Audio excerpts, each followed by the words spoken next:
Kinumpirma ni Janine Gutierrez ang pagyaon ng kanyang lola na si Pilita Corrales sa edad na 85 years old. Lahad niya sa Instagram. It is with a heavy heart that we announce the passing of our beloved mommy and mamita, Pilita Corrales. Pilita touched the lives of many, not only with her songs but also with her kindness and generosity.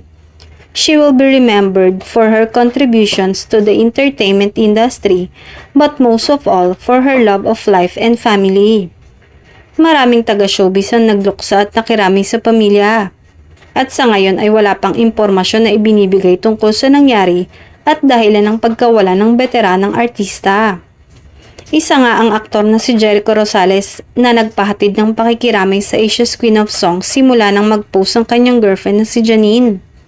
Sinigurado din naman ng aktor na nasa tabi niya si Janine sa panahong kagaya ngayon na kailangan siya ng girlfriend.